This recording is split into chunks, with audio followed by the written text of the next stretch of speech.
5 de setembro de 1972, 4h30 da manhã. 8 homens armados entram nos Jogos Olímpicos de Munique. O que acontece nas próximas 20 horas muda para sempre a forma como Israel lida com ameaças à sua segurança nacional. Quando o sol nasce, 2 atletas israelenses perderam suas vidas. 9 estão sendo mantidos como reféns. E 900 milhões de pessoas ao redor do mundo assistem tudo ao vivo pela televisão. Pela primeira vez na história, um incidente violento tem uma audiência global em tempo real. 20 horas depois, todos os 11 atletas israelenses perderam suas vidas. O resultado de uma tentativa de resgate que não saiu como planejado pela polícia alemã, que não tinha treinamento adequado, equipamento necessário ou comunicação entre equipes. Os atiradores de elite eram policiais comuns, sem formação especializada. Suas armas não tinham miras de longo alcance nem visão noturna. Eles estavam mal posicionados e em número insuficiente. O resultado foi trágico. 11 israelenses perderam suas vidas, ao vivo na TV, e o mundo inteiro assistindo. 2 dias depois do incidente, Israel respondeu com ataques aéreos a 10 bases da OLP na Síria e no Líbano. Mas a primeira-ministra Golda Meir sabia que ataques aéreos não eram suficientes. Ela criou o Comitê X, um grupo secreto de funcionários do governo com ela mesma e o ministro da Defesa Moshe Dayan no comando. O general Aharon Harif foi nomeado seu conselheiro de contra-terrorismo e, junto com o diretor do Mossad, Zvi Zamir, eles direcionaram o que viria a seguir. A conclusão do comitê foi clara. Para evitar futuros ataques violentos contra Israel, eles precisavam neutralizar aqueles que apoiaram ou executaram o incidente de Munique, e fazer isso de forma dramática. Pressionada pela opinião pública israelense e por altos oficiais de inteligência, Meir autorizou relutantemente o início de uma ampla campanha de operações encobertas. A operação tinha um nome: Operação Ira de Deus. A primeira tarefa foi criar uma lista. Com a ajuda de informantes da OLP trabalhando para o Mossad e informações fornecidas por agências europeias aliadas, eles montaram uma lista de alvos. Relatórios colocam o número final entre 20 e 35 alvos, uma mistura de elementos do Setembro Negro e da OLP.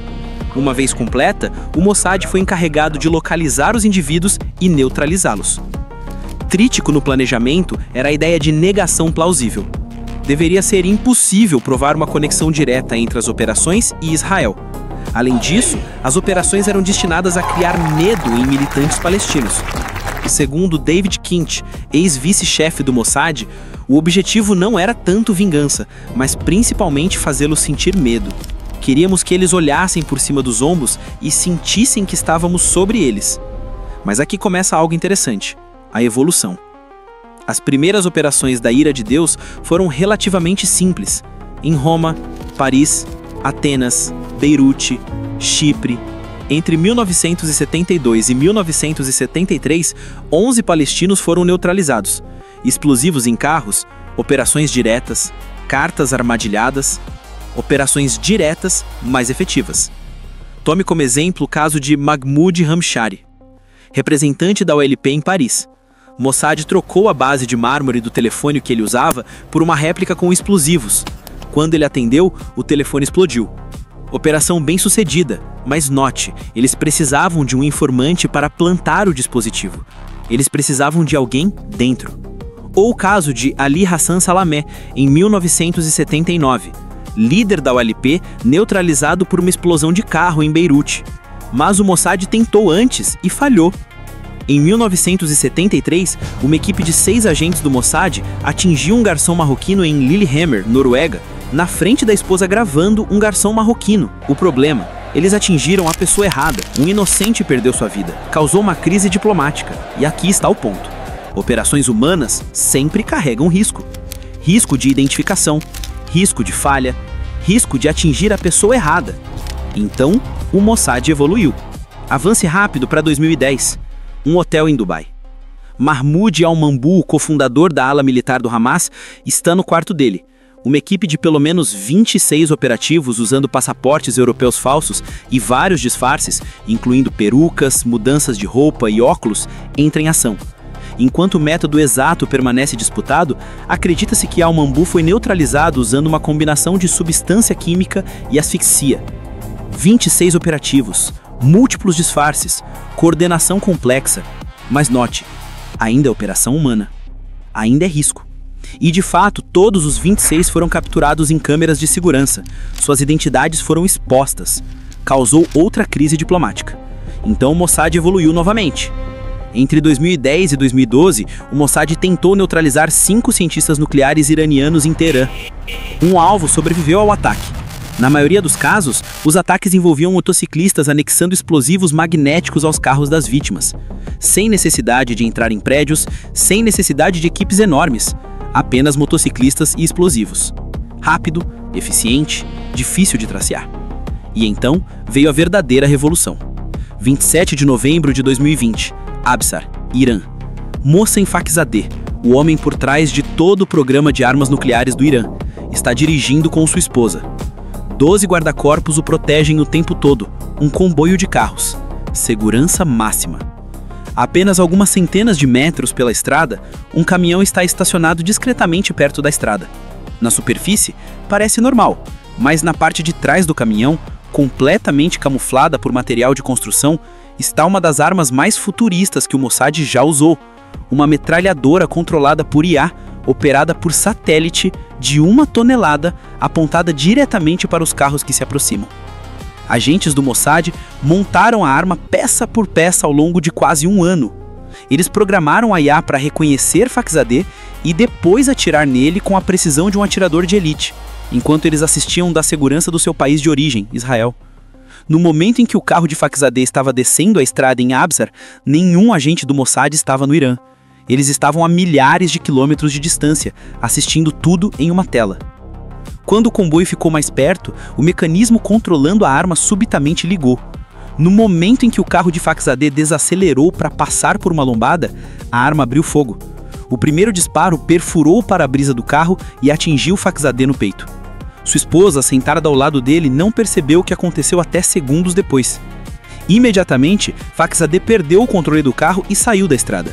Em segundos, ele se foi. E em menos de 3 minutos após o ataque começar, o caminhão com a metralhadora também se foi.